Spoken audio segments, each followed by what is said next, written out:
Welcome everyone! If you are lost on the quest to take down the Steelwatch and rescue the Gondians, you are in the right place. This guide covers every major step in the questline. For easy navigation, you can find chapters in the description below.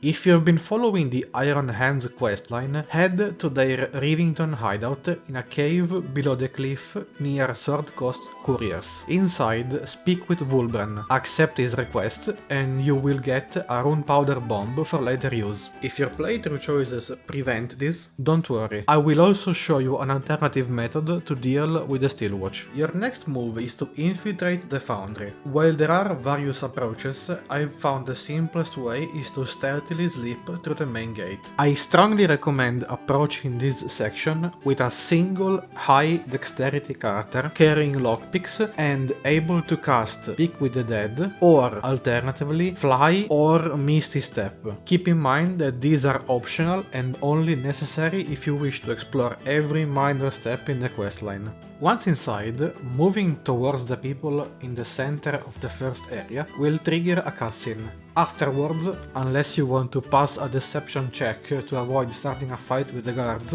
I encourage you to stealth your way following my steps. Your destination are the offices in the back, where you will meet Tubin the Gondian. Tubin is crucial if you couldn't acquire the rune powder bomb, as he is the only one who knows how to disable the Steelwatch by alternative means. By talking with him, he will agree to fight at your side along the other Gondians if you will first free their families which are being held hostage. To find where they are imprisoned, you'll need to venture into the lower levels of the Foundry. There are two ways to find the hostages' location that do not involve fighting. Whichever you choose, while down here, remain stealthed the entire time and be wary of the mechs patrolling the area.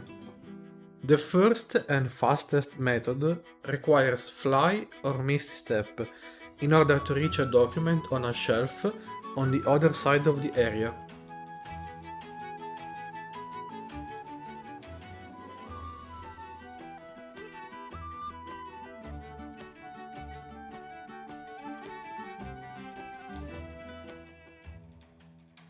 The second method, while slightly slower, only requires Speak with the Dead and some attention to your movements. You will need to reach a corpse nearby and question him about the hostages' whereabouts.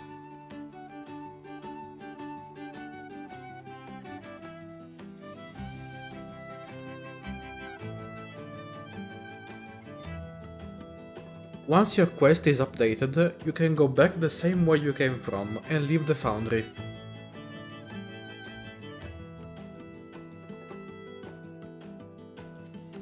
Your next destination will be Flym Cargo, a warehouse by the docks. Inside you will have to fight a pack of wargs and then head down a hatch hidden below some crates in a corner of the area. Keep exploring this underground level until you will reach a room with a dwarf standing by a submersible. Talk with him and convince him to carry your party to the Iron Throne.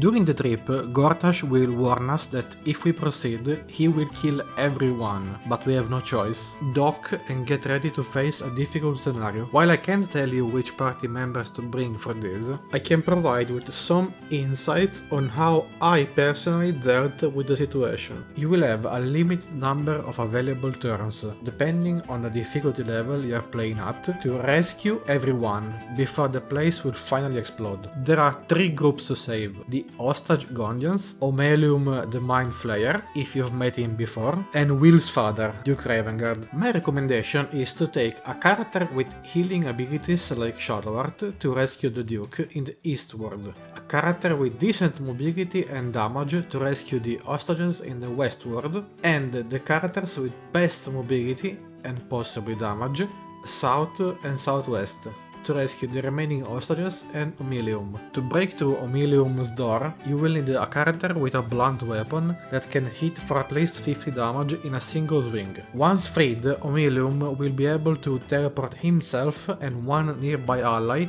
directly to the submersible. As soon as you will try to move the Duke back to safety, if Will broke his contract earlier on in Act 3, Mizora will appear and attempt to assassinate his father by spawning some exploding spiders. Make sure you keep healing him as much as possible, otherwise he will most definitely die here. As the timer runs out, anyone who didn't board back on the submersible will die. In the case of our party members, do not worry, we will be able to revive them at Withers. Once back in town, your final destination will be once again the Foundry. Head there to find that the Gondians already started their revolt. Assist them in dealing with the upper level guards and make sure to disarm the motivators as they turn on. Then talk with Tubin and decide if you want to blow up the place with the bomb, or if you want him to disable the Foundry himself. Finally, move on to the lower levels. Here we will deal with a similar fight and then head into the last section. I recommend you to be well rested before entering the final room, as there will be a boss fight involving 3 Steel Watch robot pawns and a much bigger and stronger one. Once done with the fight, don't forget to loot the mech to find the legendary bow Gontor Mael. Finally, interact with the console, place the bomb and enjoy the cutscene. There is one more surprise happening after the explosion, and I teased it at the beginning of the video, but I won't spoil it for you. This marks the end of the guide. I hope you found it useful, as it was a lot of work. Don't forget to like and subscribe. Let me know in the comments how you chose to deal with this quest. See you on the next video.